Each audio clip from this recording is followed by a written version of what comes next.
클래식에 어느 정도 관심이 있는 사람이라면 한 번쯤은 들어봤을 이름일 것이다. 행여나 클래식에 관심이 없는 사람이라도 첼로에 관심이 어느 정도 있다면 심심치 않게 지나쳐봤을 그 이름. 이제는 더 이상 그녀의 음악을 들을 수 없게 됐지만 많은 이들의 기억 속에 살아있는 그녀. 음악가의 생애 첫 시간으로는 순수하기에 아름다웠던 그녀, 첼리스트 자클린 디프레에 대해서 알아봅니다. 1945년 영국의 옥스포드에서 태어난 자클린 디프레. 조기 교육의 중요성일까요? 라디오에서 흘러나오는 첼로 선율에 그녀는 첼로를 시작하게 됩니다. 그녀의 나이 4살이었습니다. 5살부터 본격적으로 첼로를 위해 예술학교를 다니게 되었고 학교를 옮겨가며 조금씩 성장해 나갑니다. 10살이 되던 해 수지아 경연대에서 우승하여 그녀는 지속적인 장학금을 받게 되었고 이는 그녀가 당대 최고의 첼리스트들에게 사사를 받을 수 있는 값진 기회가 됩니다.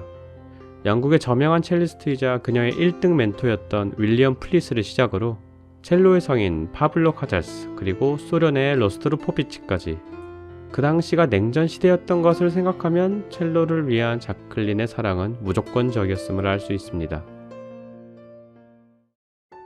자클린의 인생은 탄탄대로와 같았습니다. 그녀는 여러 연주회와 대회를 휩쓸며 음악계에서는 물론이고 대중들에게까지 각광을 받는 첼로 천재로 거듭납니다.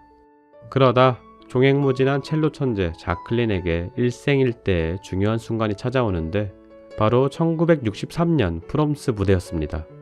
프롬스는 1895년을 첫 시작으로 하여 영국의 유서 깊고 대중적인 클래식 축제입니다. 자클린은 이 무대에서 엘가의 첼로 협주곡 2단조를 연주하게 됩니다. 문제점은 그 당시만 해도 엘가 첼로 협주곡은 듣도 보지도 못한 첼로 협주곡이었단 거예요. 엘가가 영국의 국민 작곡가임에도 불구하고 그의 첼로 협주곡만큼은 평가가 그리 좋지 못한 음악에 속했죠. 하지만 자클린은 이에 굴하지 않고 역대급 명연을 뽑아내었고 가히 반응은 폭발적이었습니다.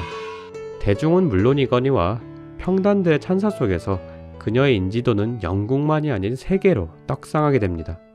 이 무대를 계기로 자클린은 스타 반열에 올라 런던 필하모닉, BBC 교향악단, 뉴욕 필하모닉 등 무수히 많은 세계 정상급 오케스트라와의 협연을 하게 되면서 월드 클래스로 자리매김합니다.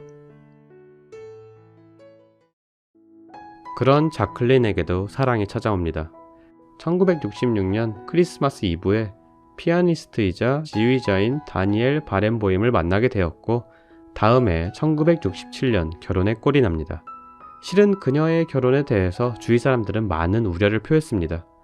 속물처럼 들릴 수도 있지만 그 당시 바렌보임은 자클린에 비해 인지도가 낮은 음악가였고 무엇보다 바렌보임은 유대교 신자였습니다. 그랬기에 자클린은 스스로를 유대교로 개종하면서까지 그와 결혼을 했었어야만 했죠. 그렇지만 자클린은 직접 이스라엘에 가 개종을 하면서까지 바렌보임과 결혼을 했고 그만큼 그를 사랑했습니다. 둘은 1960년대에 활발한 듀오 활동을 이어나가면서 음악적으로 최고의 연주들을 만들어 나갑니다. 실제로 자클린의 많은 명연주들이 이때 연주되었고 그녀에게는 황금기와 같은 시간이었습니다.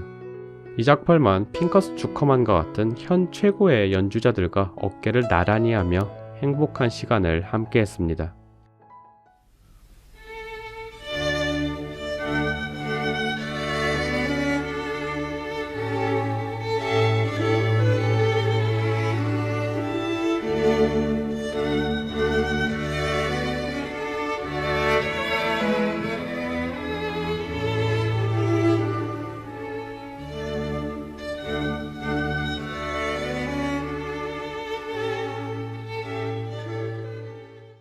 하지만 행복했던 시간은 그리 오래가지 못합니다. 처음에는 별것 아닌 줄 알았습니다. 예전보다 연주가 잘 되지 않고 몸도 좀 뻐근해진 느낌이 들었지만 잦은 연주로 인한 피로 정도로 생각했죠. 하루는 자클린이 쇼핑을 하다가 몸이 갑작스럽게 굳어서 움직이지 못할 정도까지 되어버립니다. 간신히 주위 사람들의 도움으로 집에 돌아올 수는 있었으나 예상보다 상태는 심각했고 의사의 진단은 다발성 경화증이었습니다. 다발성 경화증, 뇌와 척수 사이에 생긴 염증으로 인해 생기는 질병으로 사람마다 증상은 조금씩 다르지만 대개는 실명, 운동장애, 그리고 신체의 마비로 이어집니다. 자클린은 여러 치료를 시도해봤지만 몸의 상태는 점점 악화되었고 결국에 공연에서 심각한 실수를 하는 지경에 다다릅니다. 아무리 자클린이었지만 평단들의 혹평은 피할 수 없었고 1973년 결국 모든 연주와 음반 작업을 중단합니다. 그렇게 힘든 하루하루를 보내던 자클린은 엎친 데 덮친 격으로 청천벽력 같은 소식을 듣게 됩니다. 바로 그녀의 남편 다니엘 바렌보임의 외도였습니다. 1975년부터 파리 오케스트라의 지휘를 맡게 된 다니엘 바렌보임은 집에 없는 시간이 더 많아졌고 자연스럽게 자클린과의 별거 상태로 이어집니다. 물론 그의 외도에 대해서 자클린 역시 어느 정도 용인을 해주고 있었습니다. 거동조차 힘든 본인을 간호하는 남편을 보면서 본인도 이런 사실이 안타까웠을 겁니다. 바렌보임의 외도를 뒤로하고 그녀는 남은 시간 동안 후학 양성에 몰두합니다. 비록 본인 스스로가 음악을 연주할 수는 없어도 다른 이들이 그녀의 염원을 이뤄줄 거라는 바람이었죠. 그러나 1975년부터는 몸을 가누지 못할 정도로 병이 악화되었고 1987년 향년 42세의 나이로 세상을 떠납니다.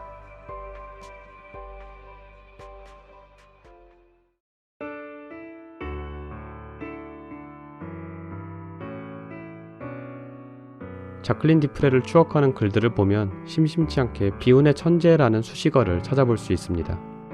네, 맞습니다. 자클린 디프레, 그녀는 비운의 천재입니다. 그녀는 클래식계는 물론이고 대중으로부터 많은 사랑을 받은 첼로계의 신동이자 천재였습니다. 20세도 채 안 되는 나이에 세계 정상급 첼리스트가 되었고 기억 속에 잊혀진 엘가 첼로 협주곡을 명곡 반열로 올리기까지 했죠. 그러다 다발성 경화증이라는 불치병에 걸렸고 30세도 채 안 되는 나이에 첼로계에서 은퇴, 42세라는 젊은 나이에 생을 마감합니다. 이런 슬픈 이야기를 듣고서 비운의 천재라는 말이 생각이 안 날 수가 없죠. 하지만 저는 자클린, 그녀에게 비운의 천재라는 수식어는 어울리지 않아 보입니다. 자클린 디프레, 그녀답지 않은 표현이거든요. 우리가 그녀를 기억하는 이유는 그녀의 굽이친 인생사 때문만은 아닐 겁니다. 우리가 그녀를 기억하고 추억하는 이유는 그녀가 음악을 순수히 사랑했기 때문은 아닐까 생각합니다. 그런 거 있잖아요. 그냥 좋아서 하는 거. 좋아서 하는 것에 뭐 그 이상의 이유가 더 필요합니까? 언제나 해맑았던 자클린 디프레의 웃음이 이를 말해주고 있지 않나 싶습니다. 비운의 천재 자클린 디프레가 아닌 음악을 순수히 사랑한 자클린 디프레로 그녀가 기억되기를 바랍니다. 지금까지 크랄이었습니다.